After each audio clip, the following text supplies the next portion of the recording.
Hi, my name is Jennifer Immel. I'm a family nurse practitioner, and I'm from Tucson, Arizona, and I now reside in Buckland. I will see patients at the Buckland Clinic starting in January of next year.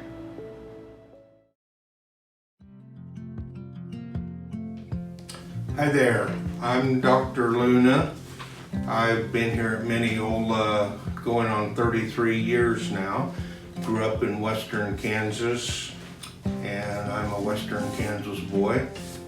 I'm going to talk to you a little bit today about colorectal cancer. Colorectal cancer is now the third leading cause of cancer in men and women. It actually is the second leading cancer if you would add men and women together in deaths each year. And getting screened for colon cancer is a very important issue because colon cancer is totally treatable if you pick it up soon enough. Right now, the American Cancer Society recommends that all people start having colon screening at age 45, and that's a change. It was age 50 just up until this year. There are certain groups of people that need to be screened sooner, and that would depend if you had a first-degree relative who died of colon cancer, if you might have a genetic syndrome such as familial polyposis, Lynch syndrome, you need to be screened sooner. If you have a history of polyps yourself, if you have a history of ulcerative colitis, those would be reasons to be screened before age 45, and that's something you should talk to your doctor about.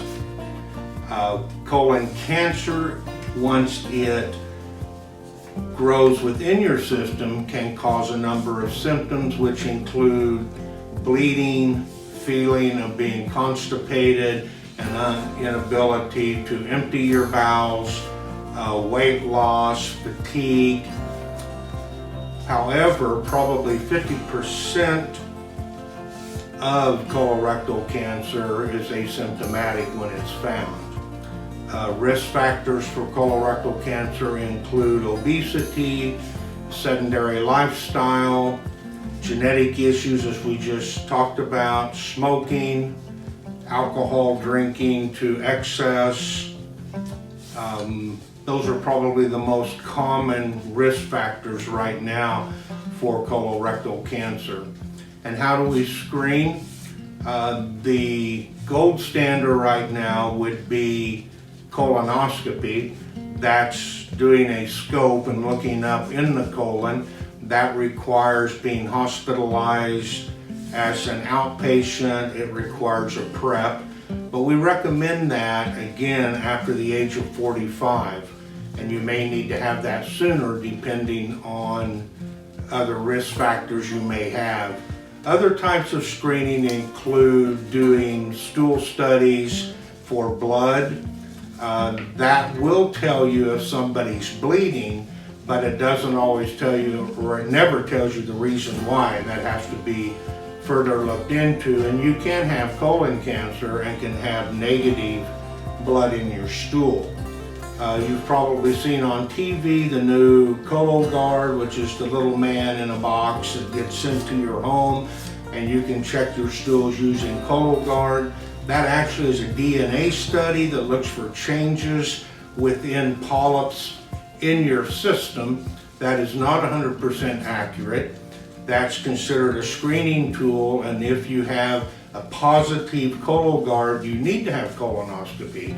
However, you could have polyps in your system and have a negative screening. That is why, again, the gold standard is having colonoscopy. I thank you for your time. My name is Dr. Mirza Ahmad. I've been working in Mineola Hospital for last 3 years. I'm a board certified general surgeon. I have been in practice in general surgery for many years, but last 20 years in Southwest Kansas. I do a variety of general surgical procedures, which includes hernias and thyroid, as well as every kind of skin lesions. I do abdominal surgeries of all kinds, including gallbladder, appendectomies, bowel resections, as well as stomach surgery. All these surgeries are done laparoscopically through small incisions, and most of these surgery is done as an outpatient. I also perform hiatal hernia surgery through the laparoscope. I also do endoscopies, which includes EGD and colon scope. Also includes surgery for acid reflux and heartburn. And these patients improve after surgery and do not need to require any medication. My main office is in Mineola, and I see patients here on Tuesday and Wednesdays, and I do surgeries Thursdays mainly, but also I can do surgery on Fridays in Mineola also. To see me, there is no referral needed. The patient directly can contact Mineola Clinic and make an appointment. Hi, my name is Chris, and I'm an RN here at Mineola Hospital, and I've worked here for about 8 years now. And today we're going to give you a tour of the operating room. Here's our laparoscopic machine, our scrub sink and supply area. Here in the OR we have our brand new anesthesia machine made by Draeger. We just got it this month. Our OR bed and cautery machine and the OR. We do a number of different cases in here. We work on Wednesday, Thursday, and Friday. Dr. Ahmad does general surgery down here. Our docs, Dr. Luna, Dr. Connard, and Dr. Nathan Shanavell all do scopes, upper and lower GI scopes. We do those early in the morning and then have our regular surgeries throughout the day. We also do epidural injections here under fluoroscopy. If you need any of those services, talk to your provider or give us a call here at the hospital. Thank you. Hi, I'm Dr. Francesca Shanavell. I'm one of the family medicine physicians here at Mineola. I have been here for a little over 2 years. I was asked to discuss well woman exams today. I know it's our favorite visit, but I have good news because guidelines have changed over the years and it is no longer recommended that we have a pap smear every year. Women should have their first well woman exam at the age of 21. This first well woman exam includes a pap smear, which is the test that we have to screen for cervical cancer. We used to recommend that you have your first pap smear once you are sexually active. However, that is no longer the recommendation. So regardless of the initiation of sexual activity, whatever age, you have your first pap smear at the age of 21 years.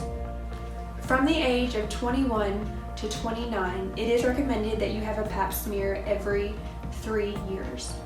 From 30 and above, it's recommended to have a pap smear with HPV testing every 5 years. HPV testing identifies high-risk HPV strains that are associated with cervical cancer. This test is not an additional swab, it can just be added on with the pap smear.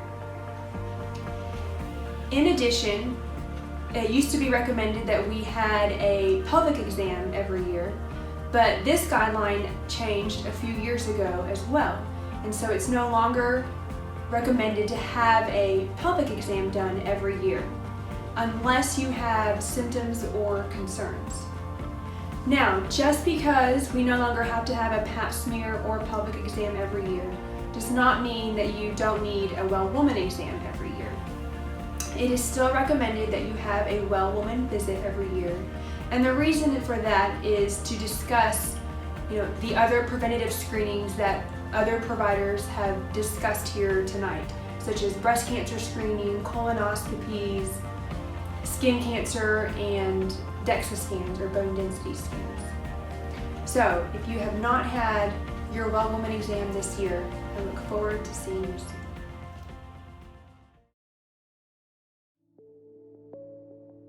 My name is Lauren Amy. I'm a PA here at Mineola. I've been here about 7 years, since 2013, and I'm going to talk to you guys about annual exams and why it's important to get an annual exam. A lot of times as kids, we see them all the time, check their growth and development, and then when people get older, they don't come in unless they have a problem. But it's a good idea to get seen every year. One, we can refill medications, go over the medications that you take.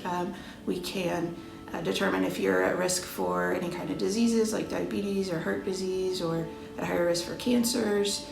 Determine if you need screening tests or vaccines or any kind of preventive health care. Once a year is a good idea to go over.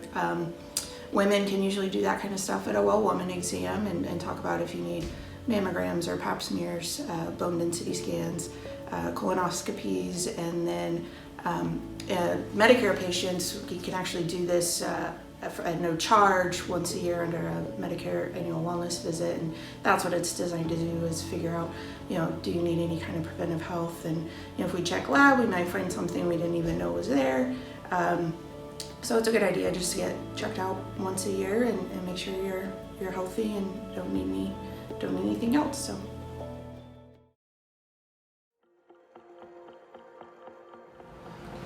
Hi there, I'm Dr. Nathan Shanavell. I've been here a little over 2 years at Mineola Healthcare, and today I'm going to be talking about skin screening. So skin screening is going to be looking for multiple types of skin cancers. Typically, the screening can be scheduled yearly. Sometimes it doesn't need to be that often. What you can expect during a skin screen is that the first appointment should start out with a conversation about your risk to determine how often you might need to have the skin screening performed in the future. You'll then be asked to change into a gown. This exam can be a very personal exam because it tends to need to be a full body exam. The reason for that is that things like melanoma tend to grow in non-sun exposed areas as well as sun exposed areas. So we tend to need to see as much skin as you're comfortable showing. At the same time, if you're not comfortable showing certain areas, we're happy to examine what you are comfortable with, because some exam is better than no exam. Expect a cancer risk conversation as well as a direct skin visualization to be the only things performed on that day. We tend to reschedule biopsies for a date in the future just to make sure we have enough time to do those procedures. It takes about 15 to 20 minutes to do a thorough skin exam. These exams can be really important for us to show you spots that we're worried about, that we want you to watch over time, as well as you showing us spots that are worrying you. We also really want to stress that you doing your own skin lesions are probably equally as important as us doing them in the office. Get your partner, your family members, close friends involved in your skin screenings, things like your back, behind your legs, things that are hard for you to see, and that can help to make sure that we don't miss anything during these exams.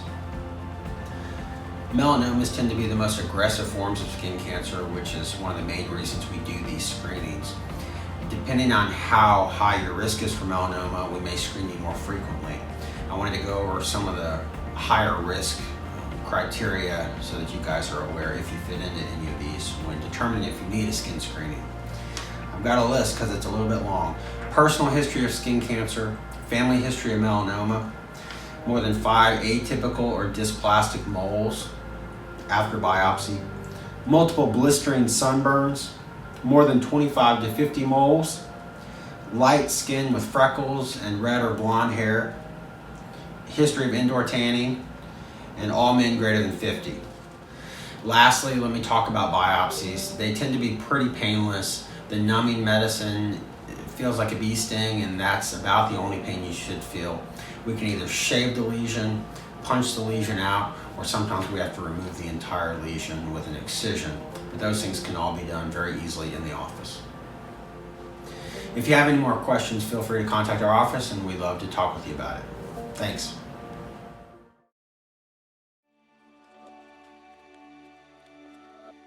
Hi, I'm Kent Wagner. I'm a PA here at Mineola Community Clinic. I've been here about a year and a half, and I've really enjoyed working within the community and meeting a lot of people here. But I've been asked to discuss osteoporosis. Okay, what is osteoporosis? Osteoporosis is actually the loss of bone strength due to loss of bone mineralization. What are the causes? Well, two things that we can't do anything about: aging and hereditary. There are some other contributing factors, particularly in women. After menopause, the loss of estrogen. Okay. Other contributing factors are excessive alcohol intake, smoking, physical inactivity. So obviously there's a few things we can do to prevent this. Okay, some of the things we can do are quit smoking, decrease alcohol intake, we can take adequate calcium and vitamin D supplements, and we can get physically active. This is simply just walking. Walking around the block, walking upstairs. If you need to find ways to get more active, when you go somewhere to shop, park farther away, walk further. If you go in a building, take the stairs instead of the elevator. If you can't take the stairs up, take the elevator up, bring them down. Walk around your house, walk outside your house. If you're quarantined from COVID, you can still be outside, you can walk. Main thing is to just get up and move. Those are just a few things we can do that may make positive changes in your life. If you have any other questions or anything else we can do for you, please feel free to call us at the clinic, make an appointment, come by and see us. Hi, my name is Samantha Gillis. I am the Director of Physical Therapy here. I have been here 4 years now, and we have grown significantly since that time. For our physical therapy department, we go wide range from pediatrics to geriatrics.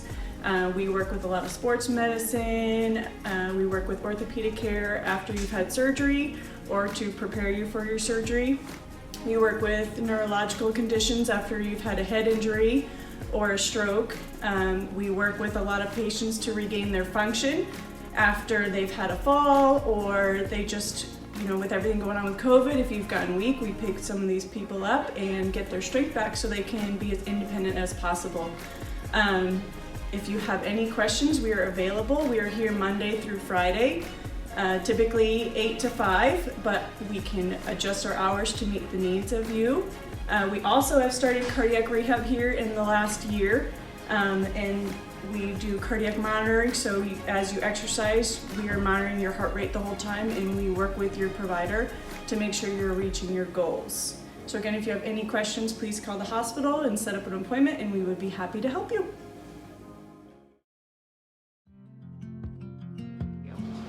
Hi, this is John Borchard. I'm a PA at Mineola, Kansas. I've been here for about 22 years, and I'm going to talk to you about heart health today. I think that sometimes when acute illnesses are rampant, we get a little bit forgetful about our need to do more preventative medicine. Heart health is definitely one of those things that we can be involved in even when there's pandemics and other things going on. As a matter of fact, the Surgeon General has recommended that we all check our blood pressures at home because it helps prevent white coat syndrome and mask hypertension, which is a new thing since COVID came out. A lot of people's blood pressures go higher when they're wearing a mask. So if we can get blood pressure cuffs to our community and into our homes and check our blood pressures at home, it will give us a better idea of how good our blood pressure is. And that's one of the Surgeon General's big pushes this year, is to try and get people blood pressure cuffs at home. Once you do check your blood pressure, we need to try to keep our blood pressure 130/80 or less. If it's not to goal, then it would be a really great idea to come in and talk to one of us about treatment plans. Obviously, low sodium diet, exercise, those sort of things are very helpful. Another thing that leads to is lipids. Everybody should have their lipids checked at least once a year and make sure that they are within normal limits. high fiber, low fat diets are also very important for the management of this, but sometimes you're just born with what you're born with and you need some medicine to help you get your cholesterol and triglycerides to goal.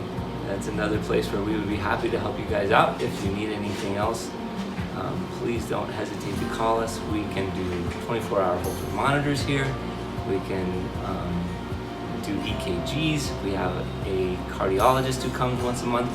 So we are available anytime you need us. If you have any questions, please don't hesitate to call us or come in and see us.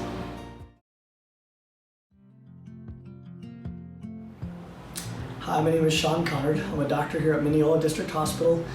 My family and I moved here in 2005. I've been asked to talk about diabetes and screening for diabetes, and I'd love to tell you that there's an easy answer for who and why to screen for diabetes. Most of the time, however, we have to get to know you and get to know your family history and get to know your risk factors, such as how you eat or your weight. So the biggest thing to remember is if you have concerns or questions over diabetes or whether or not you could be diabetic, you need to make an appointment with your provider. Things to look for could easily be unexplained weight loss, drinking excessively, maybe urinating excessively, but sometimes and in most cases people have absolutely no symptoms and they really don't even know they have diabetes. Most people who come to our clinic and who get diagnosed with diabetes will have a few years of unexplained symptoms that they really never even thought about. One of the most common ones would be burning in the feet. So if you do have questions or concerns, don't just keep them to yourself, but call, make an appointment, talk to somebody you trust, and we'd love to hear from you. Thank you.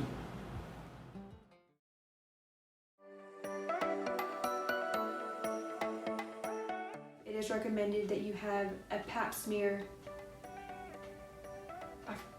Sorry, we stopped. Estrogen. Other things are okay. And I'm a nurse practitioner. I don't like that. Do you? Okay, good. Because Do my you? language. All right. Okay. Which is the test that we have to screen for cervical cancer. From the age, And what is osteoporosis? It's actually very simply a loss of bone density through loss of bone density. Do biopsies of things that need to be performed on the same day to give us extra time for blooper. And other risk factors such as their weight, those would be the main ones. I forgot what I was doing. Hi everybody, my name is John Borchard and I've been a PA here in Mineola for about 22 years. Pause. Start whenever. Is it rolling? Yes. I didn't tell you. Such as how you eat or your weight. And I can't remember what else to say.